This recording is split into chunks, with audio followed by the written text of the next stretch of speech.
Y'all know what's going on. It's time for another episode of Doing Time with Joe. I'm your host, Joe Baker. Look here, y'all. It's season 3 of Fooled by the Game, right? And we right deep into it. This is episode 3 of Chop Shop.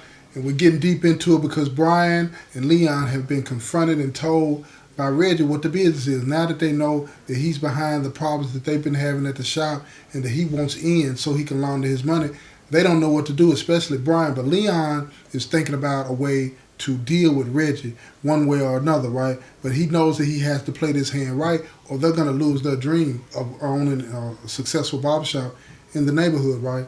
So look here, y'all. Like I said in the other 2 episodes, right? This is going to be a wild ride, so just buckle up.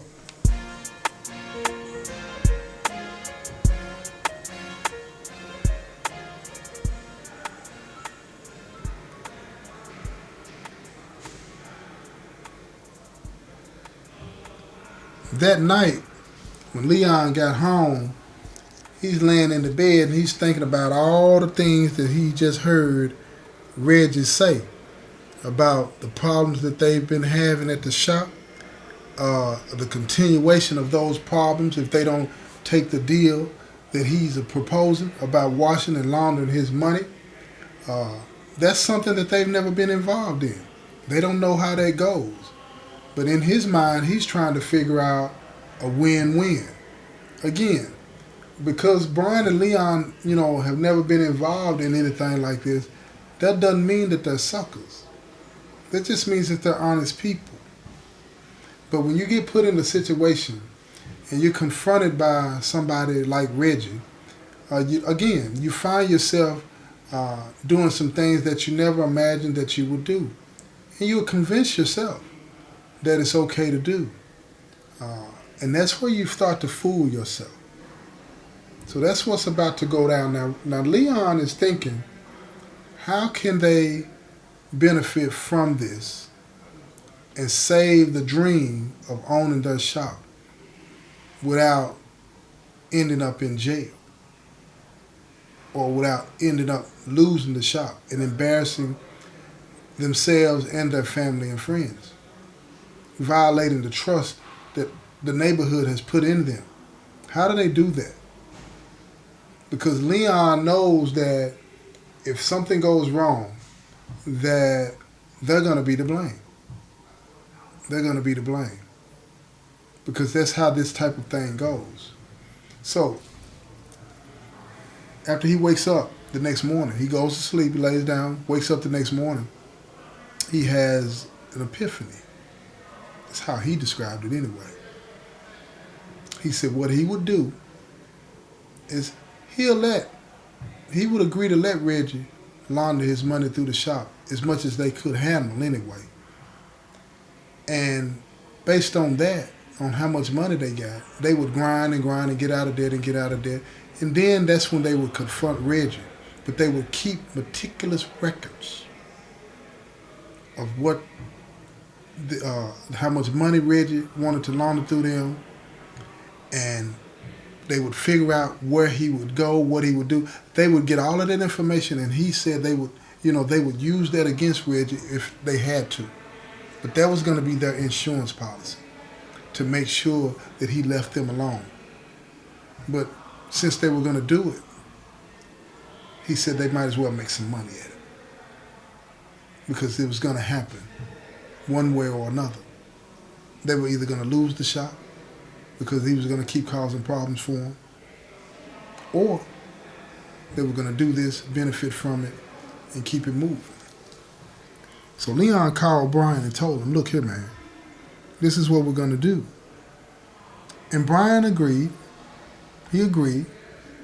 So Brian called Reggie and told him to meet in the same place that they met in before, the diner. And they all met there. Leon was a little late on purpose because he wanted to give Reggie and Brian a chance to talk without him being there.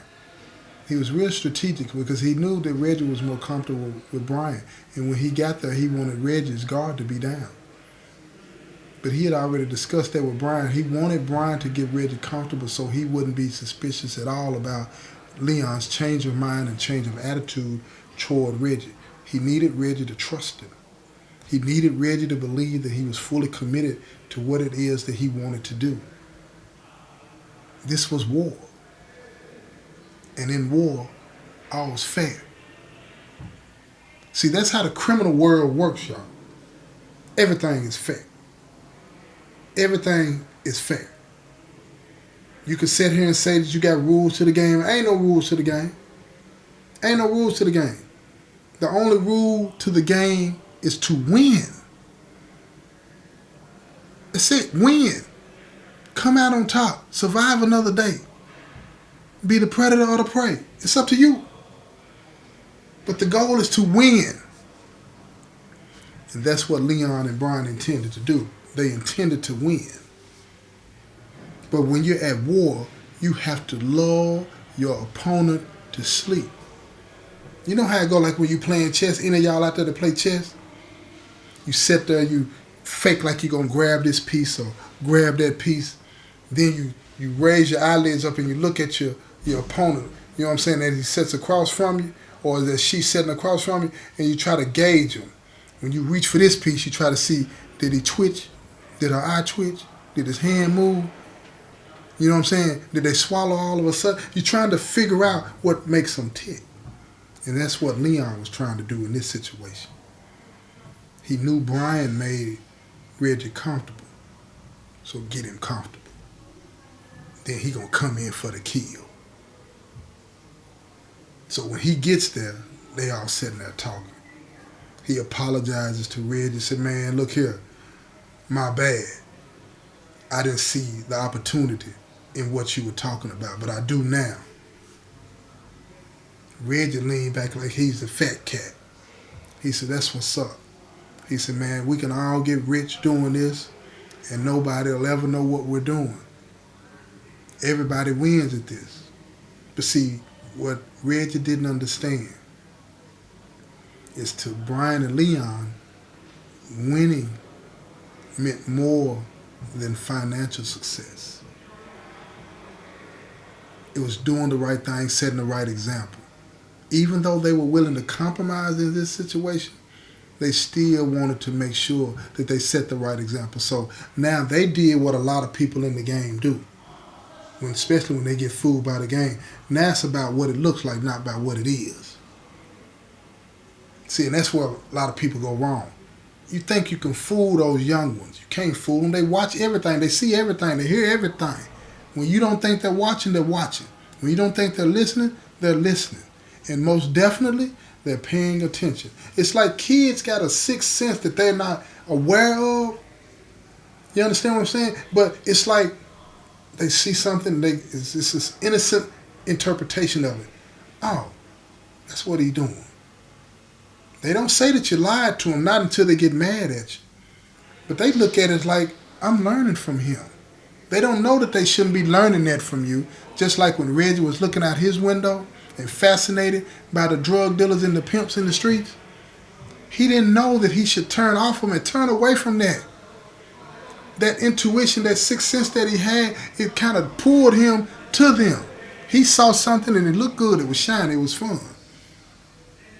You see what I'm saying?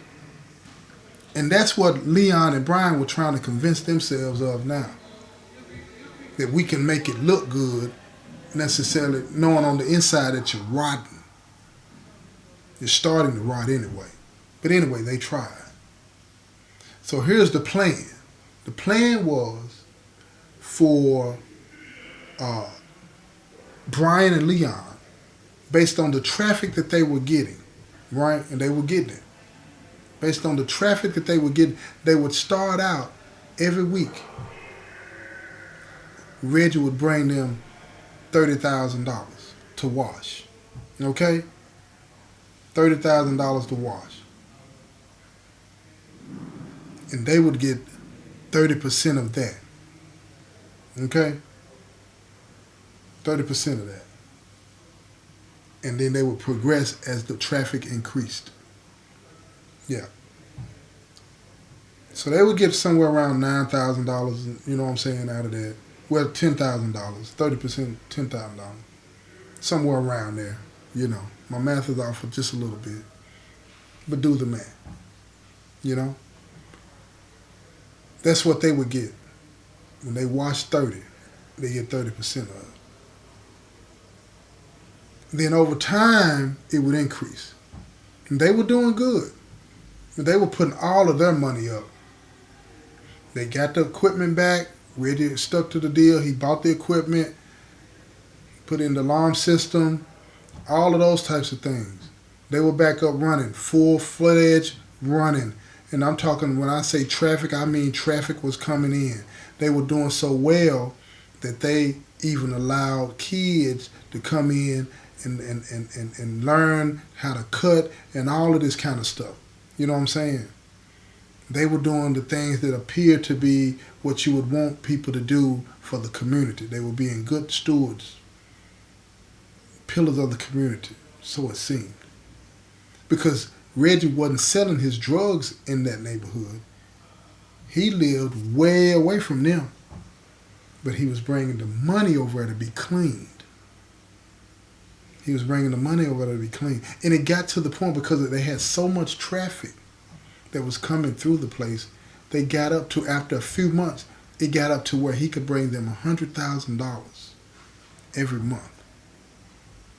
$100,000 every month to wash. And they were doing really well. It got to that point to where they were walking away with some real money. $30,000 extra a month. They were able to pay their parents back the $30,000, $15,000 apiece. And they were going to soon give them the money back for the building that they bought them. They were making money hand over fist. Reggie was happy, everybody was happy, but Leon was keeping records. Every cent. Every cent. And when they would drop the money off, this is how they did it. Check this out, y'all. Reggie would never bring the money to the shop. They had a locker at the bus station, right? He would take the money there, put it in the locker, lock it. They had the other key. They would go to the bus station on a different day, slow traffic, not a lot of people in there in the morning, unlock the locker, walk out. That's what they did every day, every week. They did that every week. Nobody knew what they were doing. But what Reggie was doing, what Leon was doing, every time they made a pickup, he recorded it, took a picture of the locker, recorded it on such and such day, picked up such and such amount. Now, he was being slick, because when he said it was 30, and when Reggie dropped off 30, he would say 21. Whatever the amount was, he deducted that 30% out of it. And he reported on his little recorder this amount. He was making meticulous records of the amount of money that they were laundering for Reggie. Not the money that they were putting in their pockets, putting away for that rainy day. Wasn't doing that at all. So, got to the point to where they were into six-figure territory. But the money was getting good, because Brian was doing what a lot of people do when extra money starts to flow in. A lot of people do this. He started spending when he wasn't supposed to be. He didn't spend the money they was putting away. He was spending because now they're taking a salary from the shop. They're making so much money. He's spending it. He got him a nice car, wearing nice clothes. They could afford it, but they had a plan, and he wasn't sticking to it. So him and Leon had to have a talk.